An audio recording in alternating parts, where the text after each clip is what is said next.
કે આપણે PMJY ના કાર્ડ નીકળે છે, પ્રધાનમંત્રી જન આરોગ્ય યોજનાના કાર્ડ. આ કાર્ડની અંદર આ પકડી રાખો તો અત્યાર સુધી એવું હતું કે આ કાર્ડમાં મોટી મોટી સર્જરીઓ, માનો કે શરૂઆત થઈ જ્યારે પ્રધાનમંત્રી જન આરોગ્ય યોજનાની, આ ગુજરાતનું સૌથી મોટું અબજો રૂપિયાનું કૌભાંડ છે, જે આજે મને અહીંથી જાણ થઈ. હું શું કરી શકું? હું ગુજરાતના મુખ્યમંત્રીને કહીશ કે આરોગ્ય મંત્રીને કહીશ કે આરોગ્ય સચિવને કહીશ, પણ એ જ બધાનો આમાં કટકી આવતી હશે તો એ મારી વાત થોડા સાંભળશે. હું ભલે ધારાસભ્ય હોઉં, જનતાની આંખ ખુલવી જોઈએ. PMJY કાર્ડ જે છે એની શરૂઆત જ્યારે થઈ, એ શરૂઆત એટલા માટે થઈ હતી કે જીવનમાં આકસ્મિક કોઈ મોટો ખર્ચો આવી જાય, 5 લાખનો ખર્ચો આવી જાય જીવનમાં, અચાનક કોઈ મોટું ઓપરેશન કરાવવું પડે, માણસના ખિસ્સામાં પૈસા ન હોય, તો સરકાર એને 5 લાખની વેલિડિટી વાળું કાર્ડ આપે.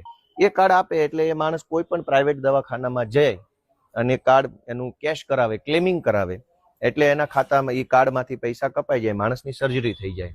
આ એનો મૂળ ઉદ્દેશ.